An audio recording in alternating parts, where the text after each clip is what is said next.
28 अप्रैल 2026 प्रियंका के लिए सबसे बड़ा दिन था। प्रियंका दुल्हन बनने जा रही थी, उसकी शादी हो गई थी। शादी कर कर वो विदा होकर ससुराल पहुँचती है।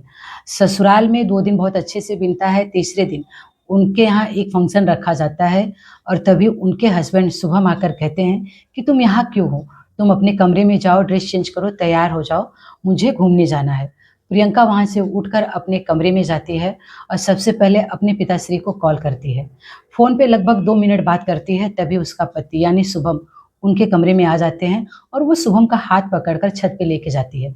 वहाँ गैलरी में खड़ी होकर शुभम से बात करने लगती है। तो शुभम कहता है कि तुम बात करने में अपना टाइम वेस्ट मत करो, जाओ जल्दी से अपने कमरे में तैयार हो जाओ, घूमने जाना है ना, मम्मी-पापा वेट कर रहे हैं। यही कहकर वो कमरे से बाहर निकलकर नीचे आने लगता है। तो एकदम अचानक से गिरने की आवाज़ आती है धड़ाम से। तो शुभम ऊपर जाके देखता है कि प्रियंका नीचे गिरी पड़ी है। वो अपने माता-पिता को बताते हुए प्रियंका को उठाकर हॉस्पिटल लेके जाता है।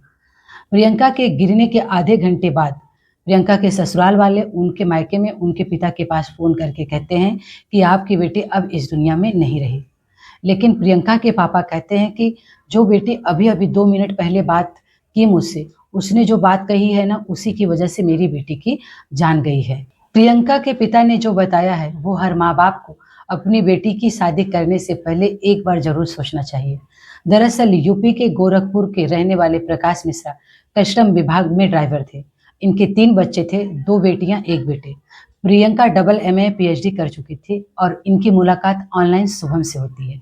वो शुभम से बात करने लगती है और वो अपने माता-पिता से शुभम के बारे में बताती है कि मैं शुभम नामक लड़के से बात करती हूँ। अगर आप लोग की इजाज़त हो, तो मैं अपने रिश्ते को आगे बढ़ाना चाहती हूँ। प्रियंका के पिता और उसके भाई ने शुभम के परिवार वालों से बात कर कर और उसके परिवार से मिलने झांसी पहुँच जाते हैं। जब वो लोग वहाँ पहुँचते हैं, तो उनके परिवार वालों का व्यवहार बहुत अच्छा था। वो 2025 में प्रियंका और शुभम की सगाई कर देते हैं। 28 अप्रैल 2026 के इनकी शादी का डेट पड़ता है। शादी के दिन शुभम के माँ-बाप प्रियंका के माँ-बाप के पास फ़ोन करके कहते हैं कि मुझे सोने का दिया और सलाई चाहिए। तो प्रियंका के माँ-बाप कहते हैं कि इतने कम समय में मैं ये कैसे अरेंज कर पाऊँगी? तो इस बात को लेकर प्रियंका के ससुराल वाले और प्रियंका के माँ-बाप में नोक-झोंक हो जाती है, बहस हो जाती है और गेस्ट लोग आकर बातों को सँभाल लेते हैं, एक-दूसरे को समझाते हैं। फिर दोनों परिवार वाले हँसी-खुशी से बेटी की शादी हो जाती है और बेटी ससुराल आ जाती है। बेटी जब ससुराल आती है तो 1-2 दिन बहुत अच्छे से बीतता है, लेकिन तीसरे दिन सासू माँ ताना मारना शुरू कर देती है।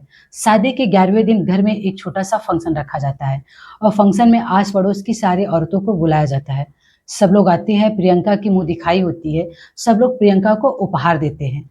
उस पर भी प्रियंका की सास प्रियंका को ताना मारते हुए कहती है कि अरे तुम्हारे माँ-बाप ने कुछ नहीं दिया, ना तो दहेज दिया, ना तो 4 चक्का गाड़ी दी, गैस तक भी नहीं दिया।